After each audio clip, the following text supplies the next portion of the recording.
அஸ்ஸலாம் அலைக்கும். கதிஜாவின் உலகத்திற்கு உங்கள் அனைவரையும் வரவேற்கிறேன். இன்னைக்கு நம்ம என்ன பார்க்க போறோம்னா பெருங்காயம். பெருங்காயம் என்னன்னா, இப்போ கடையில் விற்கிற பெருங்காயம் தூள் பெருங்காயம் இருக்குல்ல, அது நிறைய கலப்படம் செய்கிறாங்க. அது உடம்புக்கு நமக்கு கெடுதல். இதுவே நம்ம கட்டி பெருங்காயத்தை வாங்கி தூள் பண்ணி வச்சுக்கிட்டோம்னா, சில பேர் என்ன பண்ணுவாங்க, இது பாருங்க, இந்த மாதிரி பெருங்காயம் இதை மாதிரி வாங்கி தண்ணியில் கரைச்சி யூஸ் பண்ணுவாங்க. இதுதான் கட்டி, இங்கே உள்ள கட்டி பெருங்காயம் இப்படி தான் இருக்கும். ஆனால் நாங்கள் என்ன பண்ணுவோம்னா, மதுரையிலேருந்து அம்மா கட்டி பெருங்காயம் வாங்குவாங்க. டைமண்ட் மாதிரியே இருக்கும். அது நல்லா காஞ்சு போயிருக்கும். அதை மிக்சியில் போட்டு நுணுக்கணுன்னா நான் தூள் பண்ணி வச்சுக்குவேன். இப்போ லாக்டவுன் போட்டதுலேருந்து மதுரையிலேருந்து எதுவும் வாங்க முடியல. அதனால் இங்கே விற்கிற இந்த பெருங்காயமே இது ஒரு மாதிரி, இந்த பாருங்கள், லப்பர் மாதிரியே இருக்கும்.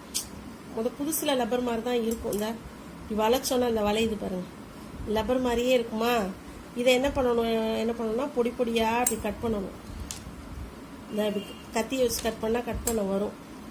இப்படி கட் பண்ணிட்டு என்ன பண்ணணும், ஒரு 2 நாளைக்கு என்ன பண்ணிடணும், காத்தாட இப்படியே இந்த தட்டிலேயே இப்படி ஆற விட்டோம்னா என்ன ஆயிரும், காஞ்சிரும். காஞ்சு நல்லா கல் மாதிரி ஆயிரும். கல் மாதிரி ஆகும். நீங்கள் என்ன பண்ணிடலாம், மிக்சியில் போட்டு நுணுக்குனா பெருங்காயத்தூள் ரெடி ஆயிரும். இது ஒரிஜினல் பெருங்காயம். இதுவே நீங்கள் இப்போ கடைகளில் வாங்குற அந்த டப்பா, பெருங்காய டப்பா, அது எல்லாமே அதில் அதிலே போட்டிருப்பான், இதில் நாங்கள் இவ்வளோ கலப்படம், இவ்வளோ கலந்துருக்கோம் அப்படின்ட்டு. ஒரிஜினல் பெருங்காயம் இல்லை, அதில் நிறைய கலப்படங்கள் தான் இருக்குது. அதனால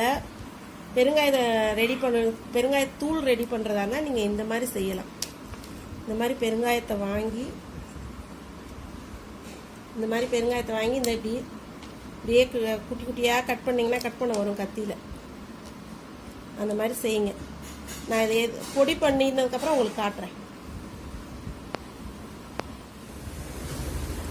நேற்று பெருங்காயம் அந்த நறுக்கி போட்டோம்ல, அது ஒரு நாள் சும்மா அந்த வீட்டுக்குள்ளே வச்சுருந்தேன், இந்த உலர்ந்துருச்சு. இப்போ என்ன பண்ணணும், இதை அப்படியே மிக்சி ஜாரில் போட்டு பொடி பண்ணிட வேண்டியதான். பொடி பண்ணி டப்பாவில் போட்டு மூடி வச்சுக்க வேண்டியதான். சில பேர் என்ன பண்ணுவாங்கன்னா, இது கட்டி ஆகாமல் இருக்கிறதுக்கு கொஞ்சோண்டு மைதா மாவு ஏதாவது போட்டு அந்த டப்பாவில் போட்டு வைப்பாங்க. நான் சும்மாவே போடுறேன். எனக்கு அப்படிலாம் பிடிக்காது. நான் என்ன பண்ணிடுறேன், இவ்வளோதான், இந்த மிக்சி ஜாரில் போட்டாச்சு. நீ தூள் பண்ணது கலப்படமில்லா ஒரிஜினல் பெருங்காயம் இதில் தான் இப்போ போட்டு வைக்க போகிறோம். இந்த மிக்சியிலேருந்து நுணுக்கிட்டு வந்தாச்சு. இந்த மாதிரி நம்ம செஞ்சு வச்சுக்கிட்டோம்னா ஒரிஜினலாக நமக்கு பெருங்காயத்தூள் கிடச்சிரும். இதை பாருங்கள், தூள் எப்படி இருக்குன்னு.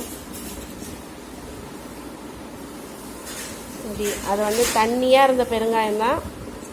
நேற்று நான் குட்டி குட்டியாக நறுக்கி வீட்டு நிழல்லே காய வச்சேன்.